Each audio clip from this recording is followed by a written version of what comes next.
हमसे बोला गया find mutual inductance of this system. अब इस सिस्टम में ना कुछ और एडिशनल चीजें मान लेते हैं। लेट इसके जो नंबर ऑफ टर्न्स है वो कैपिटल एन है और जो इसके नंबर ऑफ टर्न्स है वो स्मॉल एन है।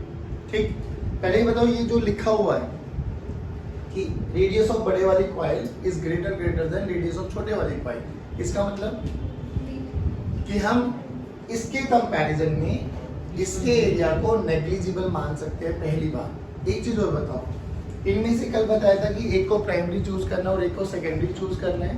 प्राइमरी वो वाली मानेंगे जिसमें करंट फ्लो करेगा, सेकेंडरी वो वाली मानेंगे जिसमें हमें फ्लक्स कैलकुलेट करना है। हमें म्यूचुअल इंडक्टेंस निकाल लेना है। तो म्यूचुअल इंडक्टेंस का फॉर्मूला बोलो क्या था? Mutual inductance is represented by total flux in secondary divided by current in primary, ऐसे बोला था हम लोगों ने।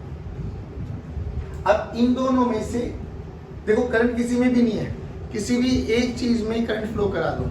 करंट फ्लो ऐसा कराना है कि आपको उसके कारण मैग्नेटिक फील्ड निकाली जाए उस वाले पॉइंट पर जहां दूसरी कॉइल रखी हुई। तो सबसे पहले हमें कुछ स्टेप्स याद करने हैं। स्टेप नंबर 1, किसी भी एक कॉइल में करंट मान लो, अपनी मर्जी से क्लॉक एंटी क्लॉक, हमें इससे कोई लेना देना नहीं। दूसरा स्टेप, जिसमें करंट माना है उसके कारण उस पॉइंट पर मैग्नेटिक फील्ड कैलकुलेट करो जहां पर दूसरी कॉइल रखी गई है। तीसरा स्टेप, टोटल फ्लक्स निकाल लो। चौथा स्टेप, डिवाइडेड बाय आई कर दो, म्यूचुअल इंडक्टेंस आ जाएगा। अब हमारे लिए सबसे कन्वीनियंट क्या है? इस वाले में करंट मान लेते हैं जो कि ये कोसेंट्रिक रखे हुए है ना, दोनों के सेंटर एक ही पे लाई कर रहे हैं। तो इसके कारण मैग्नेटिक फील्ड बताओ, बड़े वाले के कारण मैग्नेटिक फील्ड किधर है? बाहर। और अपन ये मान के चल सकते हैं कि जो ये मैग्नेटिक फील्ड है ना, ये कॉमन मतलब थ्रू आउट क्या है? यूनिफॉर्म है, क्योंकि इसका एरिया नेग्लिजिबल है ना, बोलो रे। पहली बात बताओ। अब इस वन के कारण मैग्नेटिक फील्ड बताओ यहाँ पर कितना है? जल्दी बोलो। B1 this is equals to mu naught into n into नहीं, mu naught into I by 2r, centre पे ना। अच्छा, इसमें कितने नंबर ऑफ टर्न्स है? तो टोटल मैग्नेटिक फील्ड आ गया। ठीक, अब मैग्नेटिक फील्ड है इसलिए बाहर, जो ये छोटे वाला कॉइल है इसका एरिया वेक्टर भी बाहर ही मान लो। तो दोनों में एंगल बोलो। फ्लक्स बोलो, flux B into A into cos of 0, cos 0 1, B की वैल्यू अभी निकाली है। अब बताओ BA कॉस थीटा में एरिया कौन सा होता है? वो वाला एरिया जो मैग्नेटिक फील्ड के अंदर होता है। तो एरिया कौन सा लेके चले? हाँ, पहले ये रखो B की value and mu naught I by 2 into A। अब एरिया की वैल्यू बोलो, पाई B स्क्वायर। ये तो बाबा एक में आया ना, ऐसे ऐसे कितने नंबर ऑफ कॉइल्स है? n, तो इंटू है। ठीक, अब ये टोटल फ्लक्स आ गया बच्चों। टोटल फ्लक्स को क्या करो? I से डिवाइड कर दो, I को इधर लेके आ जाओ। तो यहाँ से I हटा दो, I विल कैंसिल आउट। तो बोलो म्यूचुअल इंडक्टेंस क्या बना? Mu naught capital N small n pi B square by 2 into A। जल्दी बताओ आया नहीं आया समझ में? डन बच्चों। एक और सिस्टम देखो आप लोग, हमारे पास एक इनफाइनाइट वायर है और ये हम लोगों ने बहुत सारे न्यूमेरिकल्स किए। ये हमारे पास इनफाइनाइट वायर है, ठीक, और इसके पास मान लो L दूरी पर एक स्क्वायर लूप रखा हुआ है जिसकी साइड है A। ठीक, एक इनफाइनाइट वायर है और एक स्क्वायर लूप रखा हुआ है। क्या मैं इसका म्यूचुअल इंडक्टेंस निकाल सकता हूँ? सबसे पहले बताओ कौन सी कॉइल को प्राइमरी मान? इसको प्राइमरी मान। इसको प्राइमरी मानते हुए क्या मैं यहाँ पर मैग्नेटिक फील्ड कैलकुलेट कर सकता हूँ? हाँ, लेकिन यहाँ पर मैग्नेटिक फील्ड जो निकलेगा ना, वो ध्यान से देख क्या निकलेगा? Mu naught I by 2 pi r, r के इनवर्सली प्रोपोर्शनल है। क्या इस रीजन में मैग्नेटिक फील्ड कांस्टेंट है या वेरिएबल है? वेरिएबल है। वेरिएबल है तो क्या करना पड़ेगा? इंटीग्रेशन। क्या करना पड़ेगा? सारे बोलो। इंटीग्रेशन करना सिखाया था, बोलो कैसे? x पे जाके dx की एक छोटी सी स्ट्रिप मान लेंगे। तो यहाँ पे x पे जाके क्या मान लो? एक छोटा सा स्ट्रिप dx। अब ध्यान से बोल, इस छोटे से स्ट्रिप में कितना फ्लक्स? सब बच्चे बोलो। इसमें करंट मान लिया है, तो बोलो d5 की value, d5 b into a, b की वैल्यू अंदर है। तो इस रेक्टेंगुलर कॉइल का स्क्वायर कॉइल का भी एरिया कहाँ मान लो? थीटा की वैल्यू। तो b की वैल्यू बोलो mu naught I by 2 pi x। ये तो मैग्नेटिक फील्ड आ गया। ये छोटी सा स्ट्रिप का एरिया बोलो, a इंटू डी एक्स, अरे नहीं आया, a इंटू बोलो कहां से कहां लिमिट, L से L प्लस से, L से तुझे नहीं लगता टोटल फ्लक्स आ जाएगा? टोटल फ्लक्स को I से डिवाइड कर दो, तुम्हें नहीं लगता म्यूचुअल इंडक्टेंस आ गया? अरे हाँ ना बोलो, इजी है टफ है? पक्की बात। अब एक स्टैंडर्ड तरीका सुनो, ये हमने बहुत सारे न्यूमेरिकल्स बना सकते हो और आप कर भी सकते हो। सिंपली क्या याद रखना है आपको कि सबसे पहले जो सिस्टम है वो सिस्टम में करंट दे रखा है तो बहुत अच्छी बात, नहीं दे रखा है तो मान लो, ऐसे मानो कि उस वाले जिसमें भी करंट फ्लो कराओगे उसको प्राइमरी कॉइल कंसीडर करना, ऐसे मानना कि उसमें आप लोग इजीली मैग्नेटिक फील्ड कैलकुलेट कर पाओ, क्योंकि ये हम लोगों ने सारे सिस्टम पढ़े हुए थे। फिर हमने क्या करना है, मैग्नेटिक फील्ड निकल जाएगा तो उस दूसरी वाली कॉइल में फ्लक्स निकाल दो, फ्लक्स निकल गया, फ्लक्स को n से मल्टीप्लाई कर दो, अगर दे रखी है, नहीं दे रखी है तो छोड़ दो, उसको क्या करो I से डिवाइड कर दो, flux by I mutual inductance बन गया। अब एक चीज और बताता हूँ और ये प्रूव भी करा देता हूँ कि इसके कारण म्यूचुअल इंडक्टेंस, पूरे सिस्टम का जो म्यूचुअल इंडक्टेंस रहेगा ना वो कांस्टेंट रहता है, यानी M PS निकालो, PS का मतलब प्राइमरी कॉइल का ड्यू टू सेकेंडरी कॉइल या सेकेंडरी कॉइल का ड्यू टू प्राइमरी कॉइल, यानी मैं इसमें करंट को बहाऊं तो भी या इसमें करंट को बहाऊं तो भी विल फाइंड आउट कि जो M होता है ना दैट विल रिमेन कांस्टेंट, वो किस कॉइल में करंट फ्लो करा रहे उस पर डिपेंड नहीं करता, वो हमेशा एक कांस्टेंट वैल्यू रहती है। हमारे सिलेबस में ना सोलेनॉइड के केस में ये म्यूचुअल इंडक्टेंस है, आई टेल यू कैसे होता है। अभी हमें क्या करना है, एक सोलेनॉइड लेना है, उसके ऊपर दूसरा सोलेनॉइड को कोएक्सियली प्लेस कर देना, एक के कारण म्यूचुअल इंडक्टेंस निकालना दूसरे में, फिर दूसरे के कारण निकालना है पहले में, तो विल फाइंड कि दोनों के कारण जो M12 और M21 आएगा ना दैट विल रिमेन कांस्टेंट। बात समझ में? तरीका अभी भी वही रहेगा, एक में करंट को फ्लो करा दो और दूसरे में फ्लक्स कैलकुलेट कर लो। बात समझ में? अब हमने क्या किया बच्चों, हमें सोलेनॉइड के कारण म्यूचुअल इंडक्टेंस निकालना है। मान लो ये हमारे पास एक सोलेनॉइड है,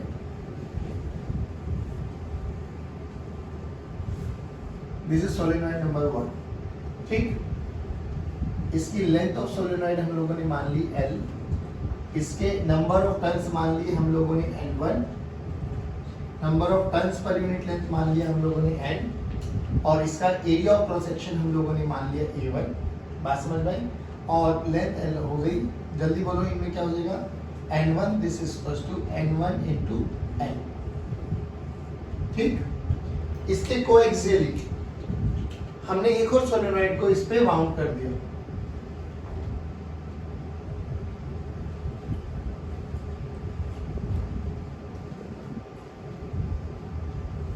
ठीक है बच्चों। ये सोलेनॉइड नंबर 2, इसके नंबर ऑफ टर्न्स हमने मान लिए N2, number of turns per unit length मान लिया हम लोगों ने स्मॉल n2, लेंथ अभी भी L है, area of cross section A2 मान लिया, और अभी भी रिलेशन क्या बच्चों, N2 this is equals to N2 into L। अच्छा, अभी हम लोगों ने ये मान के चल रहे हैं कि late A1 is less than A2, और देख के भी लग रहा है नीले वाले का एरिया ऑफ क्रॉस सेक्शन काले वाले के कंपैरिजन में छोटा है। दैट अब जल्दी बताओ किसको 1 माने किसको 2 माने। इसमें मान ले 1, ठीक।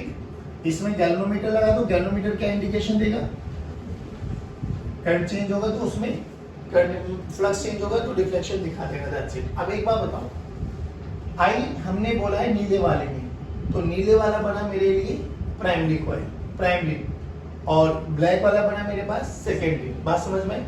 अब एक बात याद रखो, जिसमें करंट दिया क्या मैग्नेटिक फील्ड उसी में बनने वाला है? अरे हाँ है ना बोलो भाई, जिसमें करंट देंगे मैग्नेटिक फील्ड उसी के कारण तो होगा। तो चलो, तो B1 बोलो, B1 बोलो, mu naught into N1 into I, सही है। इसमें I1 करंट है तो I1 ही मान लो, ये तो मैग्नेटिक फील्ड आएगी। अरे हाँ ना बोलो, टोटल मैग्नेटिक फील्ड कितना हो गया, ये मैग्नेटिक फील्ड आ गई हमारे पास सोलेनॉइड में। चलो अब फ्लक्स किस में निकालना है हमें, सेकंड में, फ्लक्स सेकंड में निकालना है। ध्यान से देखो, फ्लक्स सेकंड में क्या हो जाएगा, B1 इनटू एरिया, एरिया कौन सा लेके चले, A1 या A2? याद कर, BA cos थीटा में एरिया वह होता है जिसके अंदर मैग्नेटिक फील्ड होता है, एक छोटा एरिया और एक, तो कौन से एरिया के अंदर मैग्नेटिक फील्ड होगा ही होगा, छोटे वाले के अंदर, कौन से अंदर, तो छोटे वाले का एरिया देखो A1 नहीं आया, डन। तो फ्लक्स ये एक लूप में है, अब इसको n लूप में करने के लिए क्या करो, n से मल्टीप्लाई, किसके n से मल्टीप्लाई करूं, capital N1 small capital N2, capital N2, क्योंकि फ्लक्स हम सेकंड में निकाल रहे हैं। तो टोटल फ्लक्स देखो सेकंड में क्या हो गया बच्चों, N2 into B1 into A1। चलो N2 की वैल्यू रखो छोटे n की टर्म्स में, N2 इंटू L, B1 की वैल्यू रखो mu naught into N1 into I1 into area A1, नहीं आया बच्चों, ये टोटल फ्लक्स आ गया। अब टोटल फ्लक्स आ गया तो क्या करो, I से डिवाइड कर दो। तो चलो flux in second by 1, I1 से डिवाइड कर दो तो I1 विल कैंसिल आउट, तो will get mu naught N1 N2 L A1। ये म्यूचुअल इंडक्टेंस आ गया, किसमें आया बच्चों, सेकंड कॉइल में, किसके कारण आया, 1 के कारण। ध्यान से देख, तुझे नहीं लगता ये कुछ वैसे ही जैसे सेल्फ इंडक्टेंस का फॉर्मूला पढ़ा था, L equals to mu naught into n square into a into l, वहां पे n स्क्वायर था, यहाँ पे n1 इनटू n2 आ गया। अरे हाँ ना बोलो, नहीं आया समझ में। अब थोड़ा दूसरा कन्वर्जन देखो कि अगर हम लोगों ने अब पहले 1 में करंट दिया था, अब 2 में करंट दे दो, अगर 2 में करंट दे दिया हम लोगों ने तो मैग्नेटिक फील्ड किस में बनेगी, 2 में। तो मैग्नेटिक फील्ड इन 2, बोलो जल्दी, mu naught into n2 into I2। अब सेकंड में करंट दे रहे हैं ना, तो सेकंड में करंट मान लो I2 है हमारे पास, ठीक। फ्लक्स किस में इंड्यूस होगा, पहले वाली में, अरे हाँ ना बोलो। लेकिन अभी भी चेक करो, पहले वाली और दूसरे वाले का एरिया कौन सा मैग्नेटिक फील्ड में 100% होगा ही होगा, A1, अभी भी A1 ही होगा। तो बोलो टोटल मतलब फ्लक्स, बोलो flux in 1 B2 into A1 into cos 0, angle वही मान के चलेंगे, चलिए डन। अब ये तो एक कॉइल में आया है, अब हमें क्या निकालना, टोटल फ्लक्स। टोटल फ्लक्स के लिए कैपिटल N1 से मल्टीप्लाई करो कैपिटल N2 से, N1 क्योंकि 1 का निकाल रहे हो, तो बोलो टोटल फ्लक्स कितना आ गया, N1 into B2 into A1। चलो N1 की वैल्यू रखो यहाँ से, N1 इंटू L, B2 की वैल्यू रखो mu naught into N2 into I2 into A1। ये फ्लक्स इन 1 टोटल आ गया। क्या इसको I2 से डिवाइड कर दो, जो करंट था, तो I2 से डिवाइड कर दे तो I2 वहां से खत्म हो जाएगा बच्चों। देखो M12 कितना आया बच्चों, mu naught N1 N2 A into A1 into L। ध्यान से देखो, यहाँ से M21, वहां से देखो M12, अभी भी सेम आ रहा है। तो मैं बस ये समझाना चाह रहा हूँ कि अगर आप सिस्टम का म्यूचुअल इंडक्टेंस निकाल सकते हो तो इट विल रिमेन कांस्टेंट। वो उनकी कॉन्फ़िगरेशन पे डिपेंड करता है, उनके ओरिएंटेशन पे डिपेंड करता है, उनके नंबर ऑफ टर्न्स पे डिपेंड करता है, उनके एरिया ऑफ क्रॉस सेक्शन पे डिपेंड करता है, इन सब पैरामीटर्स पे वो डिपेंड करता है। और एक बार जो सिस्टम बना दिया वो थ्रू आउट क्या रहता है, सेम। अब कई बार ये फॉर्मूला बड़ा जनरली यूज कर लेते हैं हम लोग, बहुत जनरली ये वाला फॉर्मूला यूज कर लेते हैं कि अगर हमारे पास म्यूचुअल इंडक्टेंस और सेल्फ इंडक्टेंस है तो रियलिटी में हमारे सिलेबस में ये डिफाइन किया गया है। बट ऐसा नहीं कि हम किसी भी सिस्टम का नहीं निकाल सकते, तरीके अभी भी वही है। सबसे पहले करंट निकालो, मैग्नेटिक फील्ड निकालो, टोटल फ्लक्स निकाल दो, I से डिवाइड कर दो, विल गेट मैग्नेटिक फ्लक्स। अरे हाँ ना बोलो, पक्की बात। ध्यान से देखो, याद क्या करना है, जिसमें करंट दौड़ाया है उसके कारण मैग्नेटिक फील्ड निकालो, उस मैग्नेटिक फील्ड के कारण दूसरे कॉइल में फ्लक्स इंड्यूस होगा, उसका टोटल फ्लक्स निकाल दो, डिवाइडेड बाय I कर देना, you will get mutual inductance.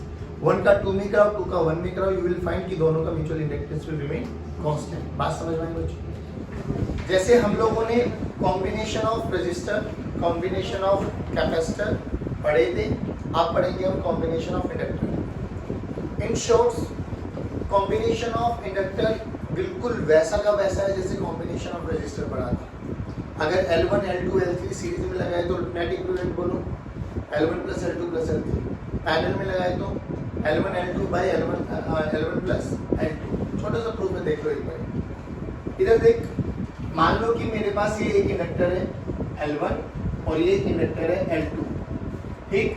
Current जा रहा है I, ये पॉइंट A है, ये पॉइंट B है। अभी कल ही सिखाया है how to calculate VA minus VB। बोल कैसे करते हैं, करंट की डायरेक्शन के अकॉर्डिंग क्या मान लो, प्लस माइनस। अरे हाँ ना बोलो, तो यहाँ से यहाँ चलो, VA प्लस से माइनस माइनस, यहाँ पे L1 मान लो, यहाँ पे तो L1 को क्या मतलब यहाँ के क्रॉस पोटेंशियल डिफरेंस क्या आएगा, L1 DI/dt, L1 DI/dt। अब DI/dt जो भी लिखोगे भी साइन लिख देना, इंक्रीज हो रहा है तो प्लस, डिक्रीज हो रहा है तो माइनस, प्लस से minus minus L2 into D I by D T. कहाँ पहुंचे बच्चों? VB। तो VA माइनस VB बोलो, L1 D I by D T plus L2 D I by D T. चलिए बहुत सुंदर। सोच मुझे इनको हटा के एक लगाना है सच दैट कि जो काम ये दोनों मिलके करे वो अकेला करे। तो क्या मैं उसी को L इक्विवेलेंट बोलता हूँ बच्चे? सीरीज लगी हुई है, आ जाओ। तो यहाँ पे करंट अभी भी वही है, पॉइंट ए ये रहा आपके पास, ए ये रहा आपके पास। जल्दी बोलो, VA माइनस VB बोलो, क्या लेके direct L equivalent D I by D T. मुझे नहीं लगता है VA माइनस VB बराबर होना चाहिए, तो इक्वेट कर दो। ध्यान से देख, D I by D T cancel out होता दिखाई देगा, तो L इक्विवेलेंट क्या हो जाएगा बच्चों? L1 plus. अब सुनो, अब रियलिटी में क्या होता है, I tell you one thing. वैसे तो जनरली हमारे लिए ये सफिशिएंट है, मोर देन इनफ है यहाँ पे, बट कभी कभार आप लोगों को ना एक नया इसमें थोड़ा सा कन्वर्जन दिखाई देगा। वो क्यों दिखाई देता है इसलिए बताऊं। जब इसमें करंट होगा, इसका सेल्फ इंडक्टेंस तो होगा, इसका भी सेल्फ इंडक्टेंस होगा। तुझे नहीं लगता इसके कारण इसका म्यूचुअल इंडक्टेंस भी होना चाहिए? अरे बोल भाई। और जो म्यूचुअल इंडक्टेंस होगा वो दोनों का क्या होना चाहिए? सेम। तो कई बार ये L इक्विवेलेंट का फॉर्मूला ना आप लोग ये देखोगे, L1 प्लस L2 माइनस 2 है। हमारे लिए जनरली जितने भी न्यूमेरिकल्स होंगे ना वो यहाँ से निपट जाएंगे, बट कभी कभार अगर आपको ऑप्शन में एमसीक्यूज में दिखाई दे जाए वो वाला ऑप्शन, तो उसको टिक कर देना, ठीक? नहीं दिखाई दे तो ये वाला। बात समझ में?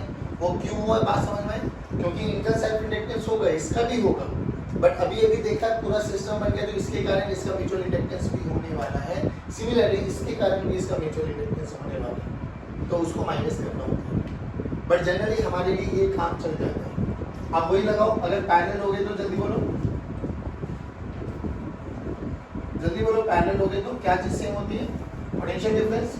ये A है और ये B, इसमें करंट I1 चला गया और इसमें करंट, अरे बोलो भाई, यहाँ पे L1 की वैल्यू बोलो, यहाँ पे L2, तो बोलो यहाँ के क्रॉस क्या करना है हम लोगों को?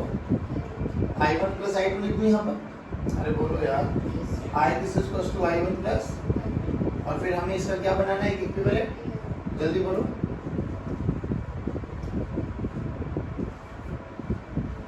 Potential difference A into B।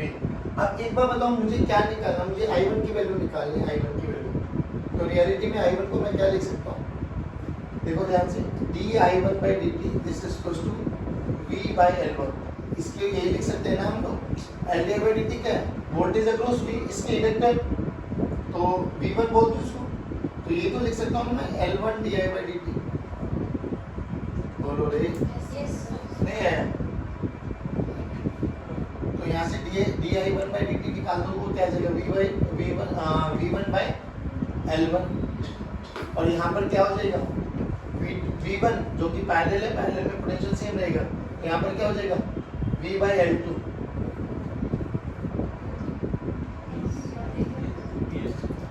Parallel है ना, पैरेलल में क्या चीज सेम रहती है? पोटेंशियल। तो इसके अक्रॉस पोटेंशियल भी मान लो, तो यहाँ पर V की वैल्यू क्या हो जाएगी? V L1 di by dt, di1 कर लो इसको भले, और यहाँ पर क्या हो जाएगा? V this is equal to L2 di2 by dt। अरे हाय ना बोलो रे। अब यहाँ से देख di1 by dt की वैल्यू क्या हो जाएगी? V by L1। di2 by dt की वैल्यू क्या हो जाएगी? V by L2। पक्की बात ना? अब ध्यान से देख, I equal to I1 plus I2 तो है, नहीं है? तो di1 by dt को क्या लिख सकता हूँ मैं? di1 by dt plus di2 by dt। अरे यही तो रेट ऑफ चेंज चलेगा इसमें, तो वही रेट ऑफ चेंज इसमें होना चाहिए। तो बोलो यहाँ पे क्या हो जाएगा? di by dt को क्या लिख सकते हैं हम लोग? V by L equivalent. नहीं आया बच्चों? यहाँ से di by dt की value V by L equivalent यहाँ पे रख दो। चलो V by L इक्विवेलेंट बोलो कितना आ गया? V by L1 plus V by, ध्यान से देख V कैंसिल आउट, नहीं आया? तो 1 by L इक्विवेलेंट का फॉर्मूला क्या दिखाई दे रहा है? 1 by L1 plus, in shorts आपको याद क्या रखना है कि रजिस्टर और इंडक्टर डिट्टो सेम, कैपेसिटर उसका उल्टा वर्जन है। That's it. बात समझ में? चलिए भैया आज की कक्षा को समाप्त करते जाएं।